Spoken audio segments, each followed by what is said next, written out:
December 26, 1944. Monte Belvedere, Northern Apennines, Italy. Through morning fog, Oberst Heinrich von Schellenberg watched American troops advancing toward his fortress. "Negroes," his briefing officer had reported with contempt. "The Americans have sent us their weakest troops." Former railroad porters playing soldier. Von Schellenberg, a Stalingrad veteran, studied the men through field glasses. The 370th Infantry Regiment, part of the U.S. Army's 92nd Infantry Division, an all-black unit in a segregated army sent to assault the most formidable German defensive position in Italy, the Gothic Line. Wehrmacht propaganda had prepared German soldiers to expect quick surrender from black American troops.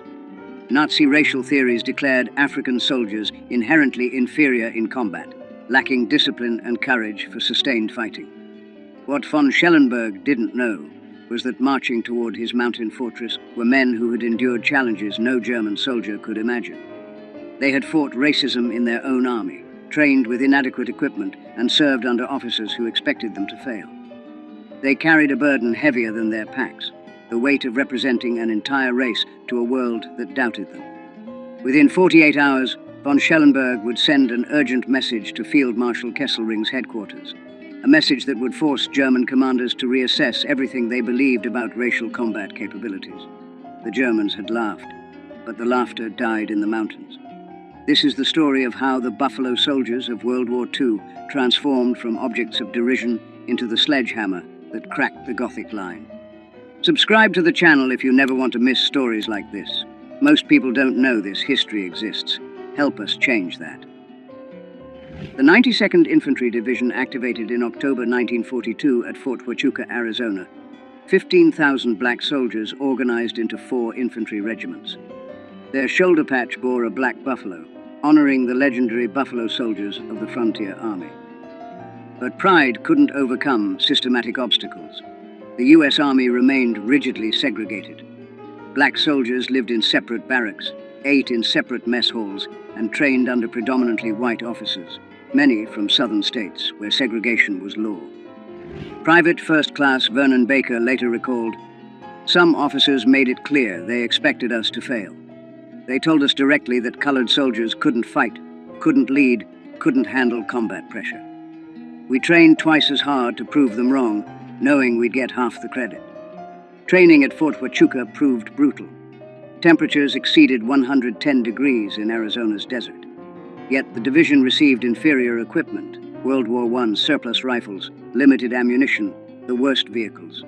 Staff Sergeant Edward A. Carter Jr. wrote, "They give us the oldest rifles, the worst trucks, and officers who've never seen combat. Then they wonder why we're not ready. But we'll be ready. We have to be." The Buffalo Soldiers also faced racism beyond their posts. Towns near Fort Huachuca enforced strict segregation. Black soldiers in uniform were refused service at restaurants where German prisoners of war ate freely. The contradiction burned, fighting for freedom abroad while denied basic dignity at home. By June 1944, the division received deployment orders for Italy's Gothic Line, 200 miles of fortifications that Field Marshal Kesselring had spent 2 years building. The line incorporated 2,376 machine gun nests, 479 anti-tank positions, 120,000 meters of barbed wire, and extensive minefields. The Buffalo Soldiers would face this barrier with inadequate artillery support, inconsistent air coverage, and the burden of knowing that failure would confirm every racist stereotype. German propaganda already mocked their deployment. Wehrmacht intelligence dismissed black American troops as third-rate soldiers suitable only for labor duties. The division arrived in Naples in July 1944. General Edward M. Almond commanded, a Virginian whose racial attitudes were well documented.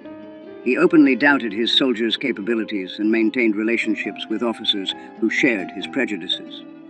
Staff Sergeant Johnny Stevens recalled, "General Almond told us we had to prove ourselves, that people were watching.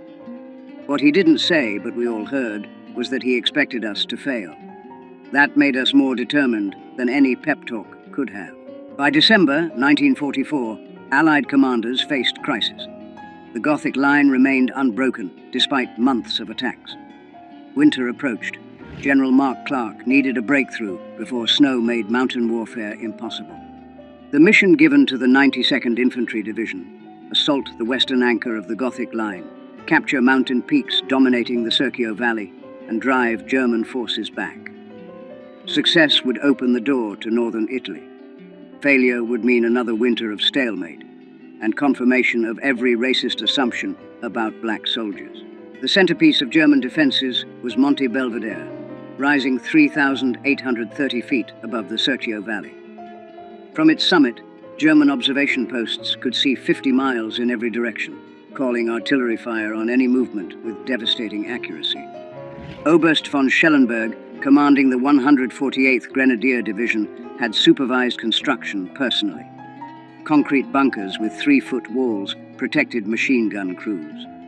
Mortars sat in covered pits invisible to aerial reconnaissance. The mountains multiplied German effectiveness. A single machine gun could control an entire valley.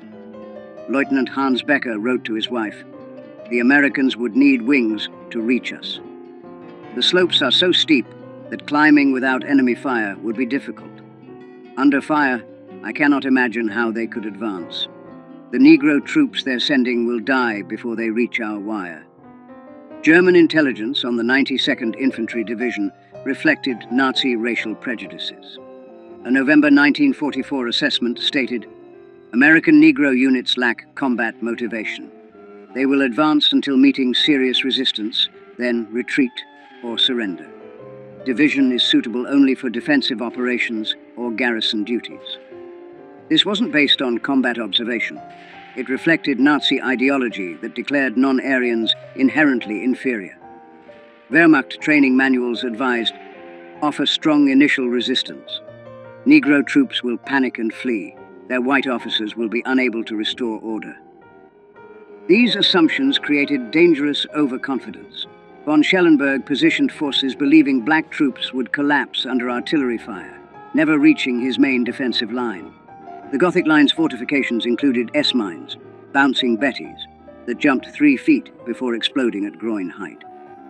Barbed wire obstacles, some 30 feet deep, forced attackers into killing zones. German defenders had registered every approach route with artillery. Weather became a German ally. November temperatures ranged from 40 degrees during the day to below freezing at night. Rain fell constantly, turning trails to mud. Morning fog prevented air support. Trench foot became epidemic. The 92nd's medical reports showed 847 cases serious enough for evacuation in November alone. Allied artillery and air support proved inadequate. Ammunition shortages plagued Italian operations. The 92nd received only 30% of requested ammunition, while priority went to France. Air support averaged fewer than 10 sorties daily compared to 100 plus in Northwest Europe. The Buffalo soldiers studied their objective, knowing they would assault with inadequate preparation. They would attack at numerical parity against prepared defenses, no 3-to-1 superiority that doctrine required. Success depended on courage, determination, and accepting casualties that would horrify commanders who valued their soldiers equally. But these soldiers weren't valued equally. They knew it. The Germans knew it. Failure would confirm every racist assumption. That burden was heavier than the equipment they carried. December 26, 1944. H hour, 0600. The attack would begin in darkness, on ice-covered slopes, against an enemy expecting them to fail. December 26th, 05:45 hours. Absolute darkness on Monte Belvedere's lower slopes. Men of Company C, 370 Infantry Regiment, checked equipment one final time. Every man carried 60 pounds up slopes where mountain goats struggled. Staff Sergeant Carter whispered final instructions. Stay low until artillery stops. Watch for mines. When we reach the wire, Bangalore torpedoes go first. Follow me through. If I go down, the next man takes over. We keep moving until we reach the top, or we're all dead. At 0600, American artillery opened fire. 2,400 rounds in 15 minutes, the maximum allowed. In his command bunker, von Schellenberg smiled. Only 15 minutes? The Americans are weaker than we thought. The Negro troops are coming. When artillery stopped, 30 seconds of silence. Then American voices shouted, "Move out!" and the Buffalo Soldiers began their climb. The slopes averaged 45-degree angles, steep enough that soldiers grabbed vegetation and rocks to pull themselves upward. Some sections exceeded 60 degrees. Men carried rifles slung, needing both hands to climb. Combat loads became torturous after 100 yards of vertical ascent. Private James Hendricks described it. You'd climb 10 steps and need to rest, gasping. Your legs burned. Your shoulders ached. You knew if you stopped too long, you'd never start again. So you climbed, one step at a time, listening for the sound that meant Germans spotted you, machine guns opening fire. That sound came at 6:23. German MG-42s, firing 1,200 rounds per minute,